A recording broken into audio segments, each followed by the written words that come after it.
It is time to do something that I've been meaning to do for quite a while, and that is turn our only really proper support on the pistols only account into a DPS, because who needs supports when you can have an entire account of DPSs? I mean, yes, I have Chikona, who is technically a support, but she only really supports Alto, and I have never built her as a support. She's being always built as a DPS.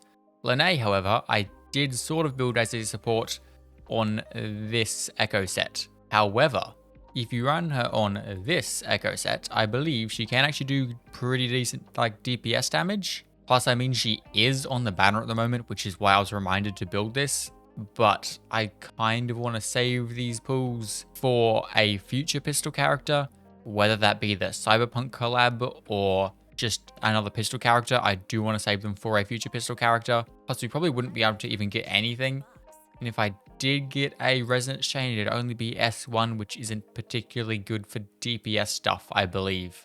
First things first, she is on her signature weapon, so that is automatically going to make this a lot easier. I do need to do a little bit of work on her fortes. However, I think I have plenty of the boss drops, so this should be fine. I don't really need to max all of these out, but if I'm going to build her as a DPS, I might as well. Plus, everyone else has got all their fortes maxed out, so might as well finish off Lynae as well. While we are here, I actually am not too sure which mode I want to use her in, because there's these two different modes up here. I believe they are both for Tune Break though, which is not something we're doing. So I'll probably just leave her in what I have had her on, although I don't know if it's a DPS specific one, because I have read through like her entire kit and I still can't tell what's the difference between these two. Like you go here and it just says that one of these inflicts the Tune Strain and the other one inflicts the Tune Rupture. And then I can find not very useful information about that. Like here I can find the Tune Rupture. Awesome. All it says is that once we do a Tune Break, the Tune Rupture state is replaced with the Tune Rupture Interfered state, which just causes additional attacks. Awesome. This one is replaced with Tune Strain Interfered. I can't find that anywhere. I can't find it at all. It's just gone apparently. So yeah, I don't know what's the difference between those two, but I'll just leave her on that for now. So our main problem is going to be echoes. Now I'd say 4-3-3-1-1 would be our best bet. Crit damage, spectro, attack. That's generally the best way to go about things. So let's see if we can get some good stuff. So that will have to be our best piece, unfortunately. I mean, 16% crit damage isn't bad. The 3 costs, I'm gonna say double spectro. That tends to be pretty standard for a DPS build, at least a spectro DPS build. And I'm going to continue to piss everyone off by just automatically leveling all of these echoes up to level 25 straight away without like leveling it to level 20 or something first. You know, I probably should start leveling things up to level 20, because it's just probably not a great idea to just start maxing everything out, because we get pieces like that. Ooh, but there we go. That is a piece. Attack, no, I mean, it's not great, but it'll do. I'm really not trying to get perfect pieces, even though I'd like to. I'm not gonna try, because I can almost guarantee you we will not get perfect pieces. I seem to have the worst luck in the world when it comes to echoes and how they roll. I mean, this could potentially be good if it rolls crit rate. It rolled flat defense, because of course it did. I might need to run Spectro Attack, to be honest, because I do not have very many more Spectro damage. Okay, I have none. I have no Spectro damage pieces. So I guess I'll run Spectro Attack. I mean, it's not perfect, but it's the best I can do for now. And while I would like to actually see some big damage out of Lynae, I am recording this video as a last resort, because I was supposed to be doing a video for supports only, but I didn't have enough resources. So this is a little bit on the rushed side, which means I can't spend hours and hours and hours farming for perfect echoes. So I'm hoping to hit at least 100k with her skill plunge attack thingy, whatever it is. But I'm thinking that's probably a bit on the optimistic side, especially with how these echoes are rolling. Ooh, but wait, there's another one. Basic attack is actually not terrible. It is one of her preferred stats, so that'll have to do. And then we just want attack percent on the 1 costs. Now 1 costs have notoriously been the worst for me, so this is probably gonna suck. But let's see how long this takes to get a good piece. Oh my god, that's horrendous. Because the problem with one costs is you have so many of them. You get so many one costs, but for some reason, they just never roll well. You get so many chances to get a good piece, and none of them turn out to be a good piece. Please, please roll crit. God damn it, why is it always flat defense? We have no more one costs, so our best current one costs are that and that, which means my build is, wow, that's not very good. I do think I should try to get some better one costs because I can make do with these. They're not great pieces, but at least they're double crit. But yeah, I think I should probably have a look at trying to get better one costs. So let's go to the tacit field. Also, actually, I saw something about this. If you just scroll up here, that's one of the newest areas in the game. Just, you know, slightly above Northfell Barrens. Ooh, wait a minute, there we go. Double attack, double crit, heavy attack. Hey, that'll do. Now I just need one more good one cost potential. Ooh, we got it. We're done. That piece will do. I mean, still, that's a mediocre piece. That piece is okay. That one's also That one's That one is, I mean, they're all kind of just But at least we have a better crit ratio and more attack. Yeah, that's still not perfect. I would have liked some more crit rate and, to be honest, a bit more crit damage. But hey, that will do because I don't think I'm going to get much better pieces in the limited time I have. So now I think our best course of action, as usual, is the Tower of Adversity. It is a good testing place and I can try to progress through it a bit more, which is, you know, the ultimate goal of this account is to clear it. So if I can get some more progression to it, that is good. And I would like to go into an area with Spectro Res decrease. It's the boss floors. Ooh, that's going to be fun. I mean, we can try it. Don't imagine it's going to go very well, but Lynae and Mortify. It is also Fusion Res decreased, so I mean, technically, Mortify kind of works here. This should be our big damage. What do we see? Ooh, 126. Okay, that's actually more than what I thought. Bunch of 7,000s there. I mean, it's not particularly high damage for every other part of a kit except for that 100,000. But I mean, it's not the worst. It is actually better than I thought we're going to get. Boom. 90,000 without having the Mortify buff. Yeah, I mean, it's actually pretty decent. I wouldn't really use it as a regular team to try to clear the Tower of Adversity, especially not in the floor we're in now, because we got to make no progress in here. I mean, we'll probably clear this.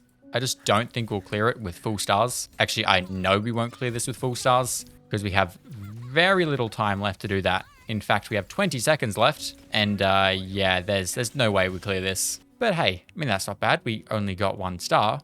I might honestly leave her on this build because I don't think that supportive build was doing much of anything. I probably will need to double check what the Echo set did and see if I want to swap it back to the old Echo set. But honestly, I might just leave her on this because 126,000 is actually really good to just throw in the mix with like my Carlotta or Shakona or anyone else. And it is very, very fun.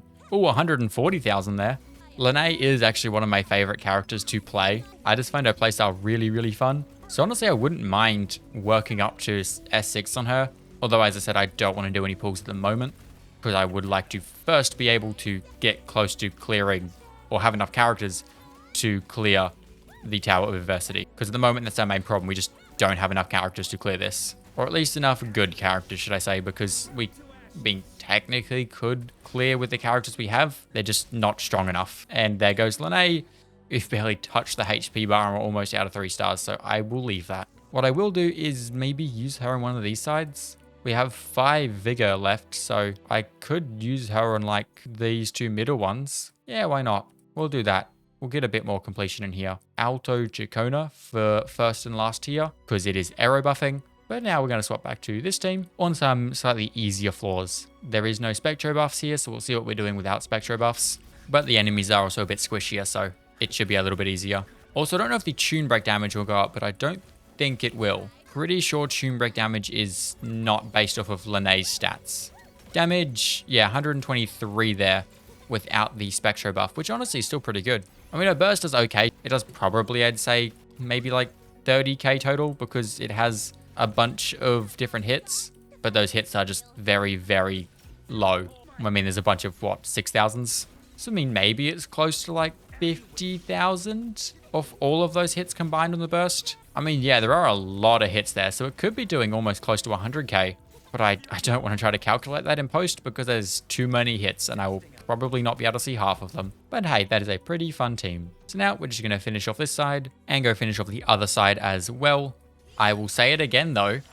Please make it so Carlotta's burst freezes the enemies the entire time rather than only freezing them when they get hit and for like the next half a second afterwards. Because her entire skill, that entire thing, enemies frozen the entire time. But her burst, where you can't really dodge very easily, enemies are not frozen and can very easily hit you. I know I complain about it almost every time I use Carlotta, but that's because it sucks. And I would really like it to be fixed, but I don't imagine they're going to fix that. There's a good chance they will not fix a, what, almost year-old character at this point. And I'm pretty sure that freezing is only from S6 anyway, so it's not really affecting the general player base, because I go out on a limb and say that there's probably a much larger percentage of people that don't have S6 Carlotta than percentage of people that do. Did that just do 2? I swear whatever just did damage then just literally did 2 damage, which is insane. We didn't get 3 stars, unfortunately, but I don't really want to spend more time on that because there's no way we're clearing this anyway. So yeah, I can't really be bothered. We'll go run this though with, I guess, those 2. I don't imagine this will go particularly well, but I mean, our Galbrenna does do pretty good damage. She can almost outshine Carlotta in some cases. Okay, yeah, we're good. We're not going to get 3 stars, but we do remove the boss. And I mean, I guess we can run the next one. Don't imagine it'll go very well, but frick it, why not? Let's go. I can almost guarantee you we are failing here. I didn't look at the enemies that were in here though. That could be an issue. Hopefully it's not, but it does appear like it's going to be one of those annoying ones with 2 rounds of enemies before the boss. Yeah, there was another just 2 damage there. I think it's something from the tune break because it's physical damage and it's only when I do the tune break. I don't know what is doing 2 damage, but something is doing 2 damage. Also, is this another enemy? There better not be a boss in here. If there's a boss after 3 rounds of enemies, I will lose it. It's like, what, are you supposed to run a full team of S6 characters or something for this? You need to like remove these enemies in half a second to be able to do 3 rounds of enemies and a boss within 3 minutes. God damn it, there's a boss. No, I don't even want to bother with that. No way. Well, it shows I definitely haven't tried doing these before. My God, that's gonna be like impossible. I'm going to need to run like S6 Galbrenna, S6 Chakotay. Everyone's going to need to be S6 to do this. Also, I should probably get everyone on better builds, but I think everyone's builds like really good at the moment. I mean, they could use a tiny bit of work, but like 68 to 284, 73 to 280, 71 to 293. The 4 stars don't really do much, but even then, they've all still got pretty good builds. Power of Adversity, I think, is going to be a little bit trickier than I thought it was, which means there's a good chance Pistols Only is probably going to be around for a hot minute. But amid ignoring the Tower of Adversity progress, which was nothing, DPS Lynae did actually do better than I thought. I was expecting 100k, I think I was 141, which is pretty good considering her build is... This stuff's good. She is a 0, but yeah, that's all good. This is less good, but I mean, her build's not the worst. So I wouldn't mind trying to fix this a little bit. I'll probably just do it on my own time though, just try to get some better echoes on her. But with that being said, that is where I'm going to leave this video off. So I hope you guys did enjoy. If you like this video, go check out the video where I pulled Lynae on this account. And with that being said, do consider subscribing, and I'll see you all in the next one. Goodbye.